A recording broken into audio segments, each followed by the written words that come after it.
Nah, pada video kali ini kita akan membahas tentang thermal tolerance evolution in high altitude Javan Frog. Jadi tentang evolusi toleransi suhu pada katak dataran tinggi yang ada di Jawa.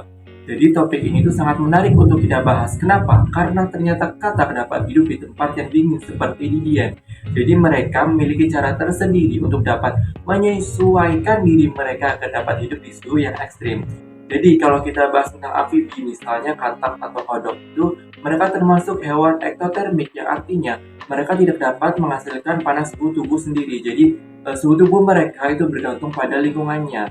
Jadi apabila suhu terlalu tinggi atau rendah, mereka tuh akan berpindah tempat dan juga mereka biasanya bersembunyi di bawah batuan atau di bawah dedaunan yang lembab. Dan beberapa dari mereka juga biasanya menurunkan laju metabolismenya untuk dapat bertahan hidup. Beberapa spesies juga memiliki cara yang unik, seperti mereka tuh biasanya melakukan hibernasi atau mereka tuh tetap hidup walaupun suhu di lingkungannya itu mendekati titik beku. Penelitian sebelumnya menunjukkan bahwa kemampuan katak dalam menoleransi suhu ini tergantung pada ketinggian tempat di mana mereka hidup. Jadi, katak dataran tinggi lebih tahan terhadap dingin, tetapi mereka lebih sensitif terhadap panas dibandingkan katak dataran rendah. Artinya, setiap populasi memiliki batas toleransi suhu yang berbeda-beda tergantung lingkungannya, tergantung di mana mereka hidup. Sayangnya, penelitian seperti ini masih jarang dilakukan pada spesies katak endemik Jawa yang ada di dataran tinggi, misalnya yang ada di Dieng dengan suhu yang dingin dan suhu yang sejuk. Padahal, memiliki potensi yang besar agar dapat menunjukkan bahwa spesies katak memiliki kemampuan beradaptasi secara fisiologis dan genetik menghadapi suhu yang ekstrim. Oleh karena itu, kami mencoba mengeksplorasi bukti-bukti fisiologis dan genetik yang menunjukkan evolusi toleransi suhu terjadi pada katak dataran tinggi di Jawa, serta mengaitkannya dengan proses seleksi alam dan konsep evolusi lorong di lingkungan tropis pegunungan. Thermal niche menggambarkan kisaran suhu di mana organisme dapat berfungsi secara optimal. Pada katak dataran tinggi seperti beberapa spesies katak Jawa, kisaran ini akan cenderung lebih sempit karena habitatnya sejuk dan juga stabil. Adaptasi terhadap suhu yang rendah terlihat dari penurunan laju metabolisme, efisiensi energi yang tinggi, serta perilaku memilih mikrohabitat yang sesuai untuk menjaga suhu tubuhnya. Penelitian oleh He et al. 2021 pada Nanorana Pleski di Qinghai Tibet Plateau menunjukkan bahwa paparan suhu tinggi dan gelombang panas akan meningkatkan suhu preferensi dan batas suhu atas kritis, tetapi akan menurunkan batas suhu bawah kritis. Artinya bahwa katak ini memiliki plastisitas fisiologi yang memungkinkan penyesuaian terhadap suhu ekstrim, yang mungkin juga terjadi pada katak endemik Jawa di dataran tinggi. Menurut Quater, Pasker et al. 2016, Citimax dan juga Citimin pada berudu Anura dipengaruhi oleh elevasi. Katak dataran tinggi memiliki Citimin yang lebih rendah, namun Citimax-nya akan lebih sempit, sehingga akan lebih tahan dingin tetapi rentan terhadap panas. Ini menunjukkan bahwa spesies dataran tinggi memiliki thermal niche yang sempit dan akan kurang fleksibel terhadap perubahan suhu. Secara evolusioner, perbedaan thermal niche antar populasi mencerminkan adaptasi lokal. Populasi dataran tinggi mengalami seleksi terhadap toleransi dingin, sedangkan dataran rendah terhadap panas.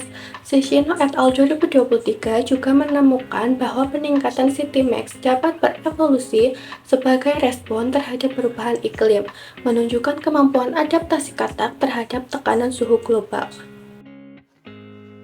Amfibi seperti katak dan kodok itu merupakan makhluk ektotermik, artinya mereka itu tidak mampu menghasilkan panas tubuh secara internal dalam jumlah yang signifikan. Nah, mereka itu bergantung pada suhu lingkungan untuk mengatur suhu tubuhnya. Mekanisme ini tuh sering dikenal dengan termoregulasi eksternal. Fluktuasi suhu lingkungan itu akan berdampak langsung pada berbagai proses fisiologis dari amfibi, seperti metabolisme, aktivitas harian, hingga reproduksi.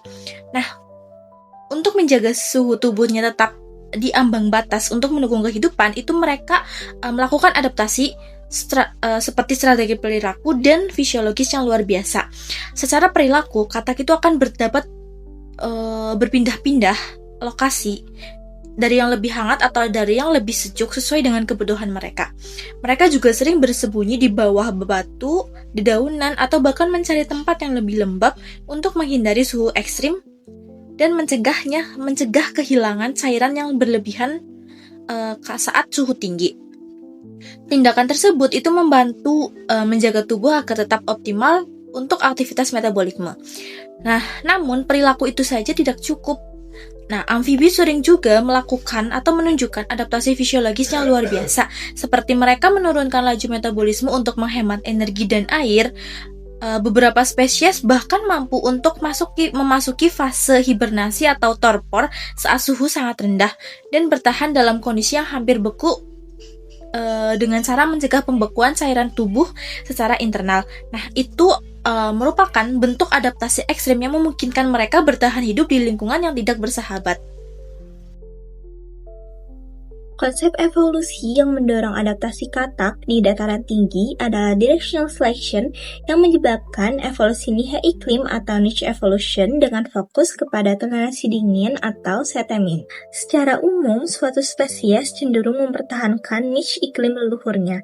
Namun, katak di dataran tinggi, contohnya dari famili Rhamphoporidae, itu menunjukkan hal yang sebaliknya. Mereka berhasil mengubah niche iklim leluhur mereka yang semula hangat dan lembab khas dataran rendah Sundaland menjadi niche dingin dan basah. Niche evolution merupakan proses evolusioner di mana suatu spesies berhasil beradaptasi dan mengubah preferensi iklimnya untuk mengkolonisasi lingkungan yang baru.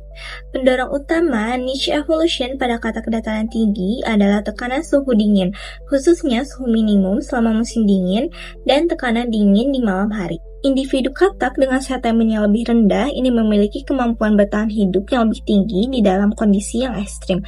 Seiring berjalannya waktu, batas toleransi dingin populasi akan bergeser ke bawah. Evolusi tersebut juga didukung oleh perubahan adaptif di tingkat genetik oleh gen heat shock protein, khususnya HSP70.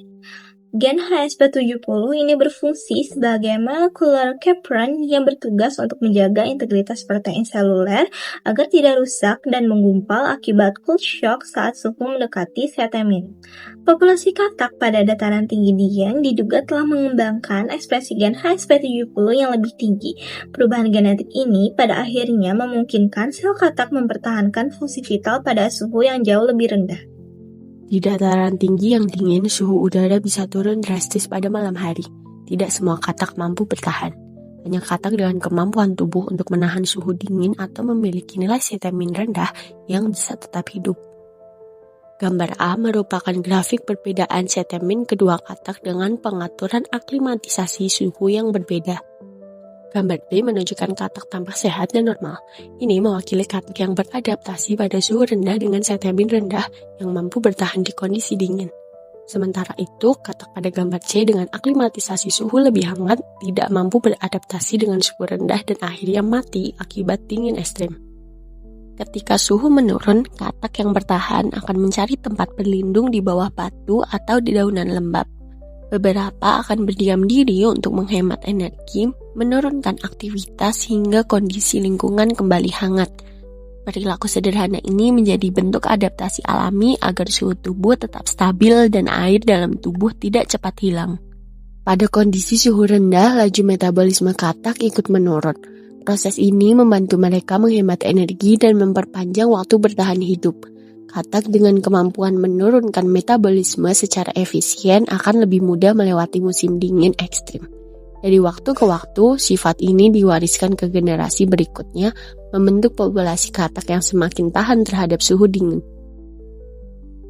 Dapat disimpulkan bahwa katak dataran tinggi Jawa mempunyai adaptasi dengan suhu dingin yang ekstrim. Kemampuan ini dapat muncul karena adanya kombinasi antara perubahan fisiologis dan genetik. Misalnya, mereka dapat menurunkan batas suhu terendah yang masih bisa ditoleransi, serta meningkatkan ekspresi gen pelindung HSP70.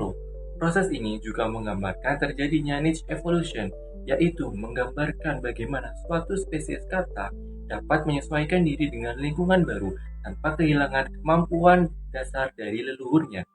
Terima kasih, sekian video dari kami, semoga bermanfaat.